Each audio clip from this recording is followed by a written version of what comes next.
Hello दोस्तों, कैसे हैं आप सब। उम्मीद है स्वस्थ होंगे, व्यस्त होंगे, ज़बरदस्त होंगे। तो साथियों, मैं आपका दोस्त मनीष कुमार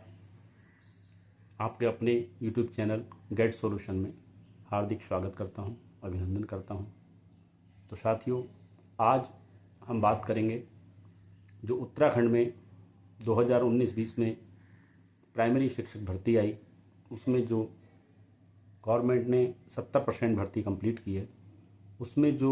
बीएड साथी चयनित हुए हैं, हम उन पर बात करेंगे, उनके भविष्य को लेकर बात करेंगे। लेकिन वीडियो शुरू करने से पहले मैं चाहूँगा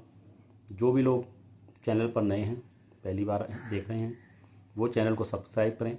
और बेल आइकॉन दबाएं, लाइक करें, शेयर करें, ताकि हम लोगों का हमारा उससे मोटिवेशन बढ़े और आपको जब भी कोई वीडियो इस संबंध में आए वो आपको सबसे पहले मिले। तो साथियों, वीडियो शुरू करते हैं। जैसा कि अभी हाल ही में 8 अप्रैल 2024 का माननीय सुप्रीम कोर्ट का निर्णय आया है बीएड को लेकर के, जो देवेश शर्मा अन्य ने एक क्लैरिफिकेशन याचिका डाली हुई थी, जिसमें मध्य प्रदेश की तरफ से भी एसएलपी लगी हुई थी, ट्रांसफ़र पिटीशन लगा हुआ था। उसमें निर्णय आया, सुप्रीम कोर्ट ने एक्चुअली उसको कहा कि ये हम रिव्यू के तौर से देख लें, भले ये क्लैरिफिकेशन याचिका है लेकिन हम इसको रिव्यू के रूप से तरह से देख रहे हैं और अपने निर्णय को हम पुनः निरीक्षण कर रहे हैं, एक बार उसको दोबारा समझ रहे हैं, देख रहे हैं। उसमें सुप्रीम कोर्ट ने कहा कि जो इस तरह के निर्णय होते हैं, जो 21A के तहत मौलिक आधारों को लेकर के निर्णय आते हैं, वो मोस्टली जो है कॉमनली या जनरली वो तभी से लागू होते हैं जब से वो नियम या जिसको क्वेश्चन किया गया है, जिसको क्वेश्चन किया जाता है, उस नियम के जिस दिन से वो नियम या नोटिफिकेशन वो आया होता है, वो तभी से लागू होता है। जनरली इस तरह के निर्णयों में ये होता है। लेकिन सुप्रीम कोर्ट ने बीएड के पक्ष को सुना और ये समझा कि अलग अलग राज्यों में देश के बहुत अच्छी खासी संख्या में बीएड चयनित हो चुके हैं। तो ऐसी कंडीशन में उन्होंने अपना एक विशेष अधिकार इस्तेमाल करते हुए 129 के तहत, जो उनको विशेष राइट देता है कि अपना निर्णय वो यानी साक्ष्यों को और दूसरी चीज़ों को, सब चीज़ों को देख के उसमें कहीं ना कहीं अपने अधिकारों का प्रयोग करते हुए उसमें अपने विवेक के आधार पर निर्णय दे सकते हैं। तो ऐसे में उन्होंने धारा 144 का भी उपयोग किया, जो मर्सी और दया के रूप में जानी जाती है, क्योंकि इसमें प्रेयर ये की गई थी कि इतने बड़ी संख्या में बीएड चयनित हैं, उनके भविष्य का क्या होगा, उनकी नौकरी का क्या होगा। उनमें जो है उन लोगों ने अपनी नौकरी के भरोसे अपने घर बनाने के लोन ले रखे हैं और चीज़ों के लिए लोन ले रखे हैं, उनके खर्चे भी बढ़ रहे हैं। तो ऐसी चीज़ों को देखते हुए सुप्रीम कोर्ट ने कहा कि हम उनके भविष्य के साथ खिलवाड़ नहीं होने देंगे और ऐसे सभी बीएड धारी जो हैं, जो चयनित हो चुके हैं, उनको हम सुरक्षित करेंगे। और वो ये जो निर्णय हमारा होगा, ये उसी दिन से लागू होगा जिस दिन से हमने निर्णय दिया है। यानी कि जो देवेश शर्मा वैस यूनियन ऑफ इंडिया जो केस आया था डीएलएड और उनका 11 अगस्त 2023 को, उसमें सुप्रीम कोर्ट ने जो एनसीटी का नोटिफिकेशन था 28 जून 2018 का, उसको क्रैश कर दिया था। तो सुप्रीम कोर्ट ने कहा कि ये उसी दिन से लागू होगा, बट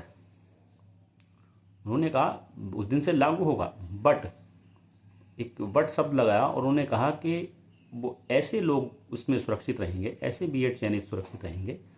जिन लोगों का मिनिमम क्वालिफिकेशन को लेके किसी भी कोर्ट ऑफ लॉ में, यानी किसी भी कोर्ट में मामला लंबित ना रहा हो, भर्ती आउटकम ना रखी गई हो, या मिनिमम क्वालिफिकेशन को लेकर के निर्णय ना आया हो किसी हाई कोर्ट का या किसी भी कोर्ट का। तो ऐसे लोग सुरक्षित रहेंगे। तो साफ सी बात है, अलग अलग राज्यों में जो भर्तियां कंप्लीट हो चुकी हैं, लेकिन वो कहीं भी किसी भी कोर्ट में मिनिमम क्वालिफिकेशन को लेके चैलेंज नहीं दी, उनके एगनेस्ट कोई निर्णय नहीं आया था। तो ऐसे लोग सभी सुरक्षित होंगे। लेकिन जो भर्तियां आउटकम रखी गई थी, चैलेंज थी किसी भी कोर्ट में मिनिमम क्वालिफिकेशन को लेकर के, या कोर्ट ने उसमें बीएड के एगनेस्ट निर्णय दे दिया गया हो, वहाँ पे डिसीजन आ गया हो, तो ऐसे सब लोगों की नौकरियाँ खतरे में हैं। देर सवेर वो लोग हटेंगे, ये अलग बात है कि समय लगेगा उसमें, लेकिन वो हटेंगे। अब हम उत्तराखंड की बात करें तो उत्तराखंड का मामला भी यही है। उत्तराखंड में एक्चुअली बीएड वालों ने अपना नुकसान खुद किया है, क्योंकि गड्ढा आप किसी दूसरे के लिए खोदोगे तो वो गिरेगा नहीं गिरेगा वो तो बाद का विषय है, लेकिन ये एक बड़ी कहावत है, बुजुर्गों की कहावत है कि गड्ढा खोदो दूसरों के लिए, गिरते खोदें। तो बीएड वालों ने एनआईएस वालों को चाहा कि ये एनआईएस वाले इस भर्ती में पार्टिसिपेट ना करें, और इन्होंने गवर्नमेंट पे दबाव बनाया, और गवर्नमेंट इनके दबाव में आकर के जो मीनाक्षी सुंदरम का शुरू में गजट जो निर्देश आया था उसको इन्होंने जो है वापस लिया, और बाद में फिर नया एक नोटिस दिया और उसके तहत एनआईएस वालों को बाहर किया। फिर वो एनआईएस वाले कोर्ट में गए, हाई कोर्ट उत्तराखंड में, और वहाँ से उन्होंने पहले सिंगल बेंच से फिर डबल बेंच से वो जीत हासिल की। उसके बाद ये जयवीर सिंह और जो अन्य लोग हैं बीएड वाले, ये इसके खिलाफ गवर्नमेंट और ये लोग जो थे सुप्रीम कोर्ट चले गए। सुप्रीम कोर्ट में 28 नवंबर 2018 को, सॉरी 28 नवंबर 2023 को एनआईएस को बाहर कर दिया गया। अब जब एनआईएस बाहर हो गया तो जो केस लंबित था हाई कोर्ट में बीएड की मिनिमम क्वालिफिकेशन को लेकर के चैलेंज था, वो केस में इन्होंने पैरवी की, और पैरवी की जो बिन मायावल केस था उसमें पैरवी की, और उस पैरवी में पहली ही डेट पे हाई कोर्ट ने जो है सुप्रीम कोर्ट के जो 11 अगस्त 2023 का निर्णय था उसका हवाला देते हुए, देवेश शर्मा और वेस्ट यूनियन ऑफ इंडिया उस केस का हवाला देते हुए उन्होंने उनको जो है बीएड चयनितों को इस भर्ती में जो भी चयनित हुए हैं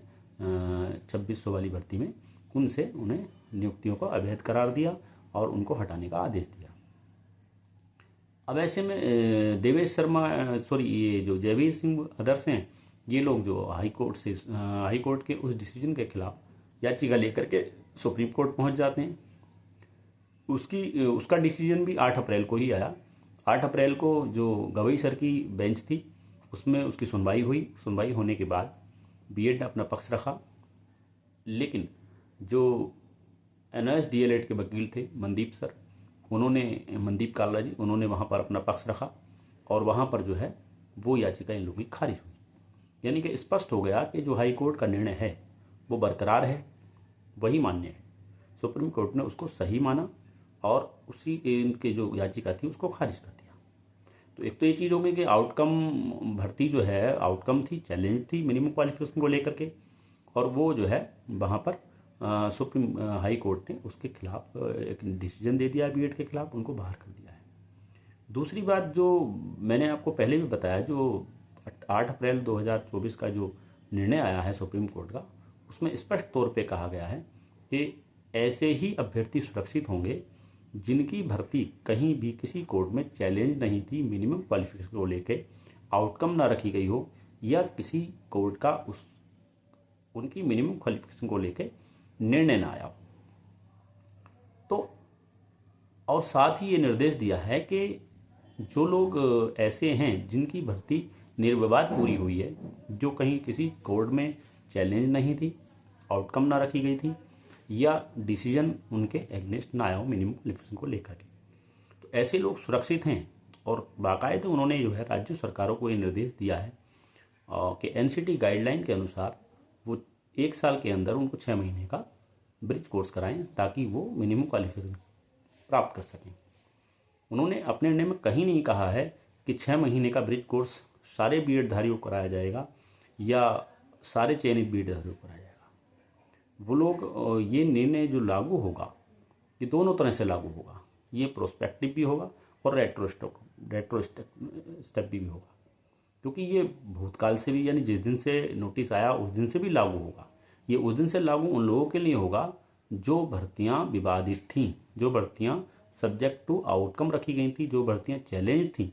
उन पर ये जो लागू होगा ये रेट्रोस्पेक्टिव होगा, यानी कि उसी दिन से लागू होगा जिस दिन से नोटिफिकेशन आया था। लेकिन जो भर्ती निर्विवाद पूरी हो गई थी,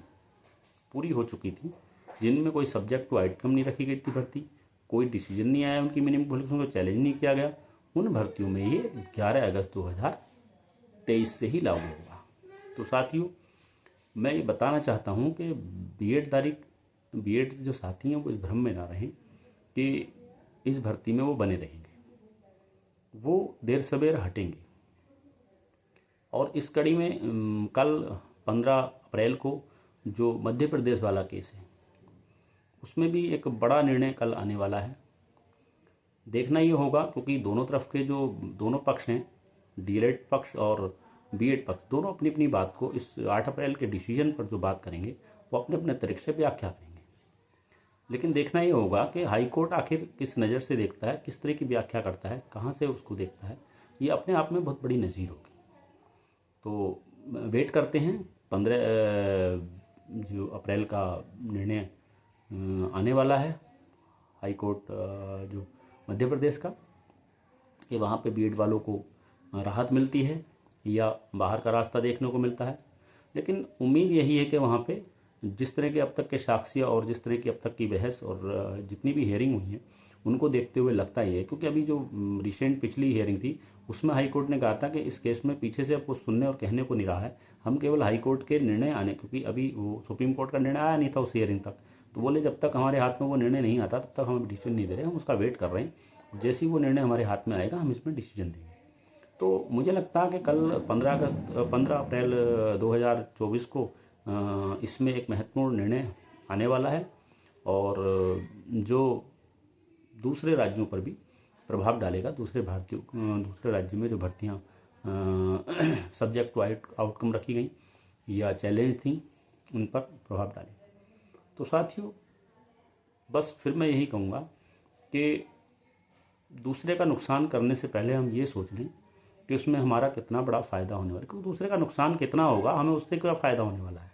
हमें फ़ायदा इस चीज़ का कि हमारा अपना क्या नुकसान हो रहा है उसमें। तो अपने नुकसान पर ज़रूर ध्यान रखें दूसरे का नुकसान करने से पहले। और इसी चीज़ की सज़ा जो है मैं कहूँगा इनको बीएड वालों को मिल रही है, क्योंकि एनआईएस वालों की इन्होंने बददुआएं ली हैं, एनआईएस डीएलएड वालों की, तो जिसका परिणाम इनके सामने है। खासकर उत्तराखंड के बीएड धारियों के लिए कह रहा हूँ मैं, अलग दूसरे राज्यों की बात नहीं कर रहा इसमें मैं, क्योंकि जो एनआईएस को जो बाहर का रास्ता दिखाया है सुप्रीम कोर्ट ने, उसके रूट में अगर हम जाएंगे तो ये उत्तराखंड बीएड धारी लोग हैं, उत्तराखंड की सरकार है, वरना आज एनआईएस वाले इस तरह से परेशान ना होते। तो साथियों, इस उम्मीद के साथ कि कुछ चीज़ें क्लियर हुई होंगी और इसी के साथ अपनी बात को समाप्त करते हुए विदा लेता हूँ। मिलते हैं अगली वीडियो में, तब तक लेके धन्यवाद। जय हिंद, जय भारत।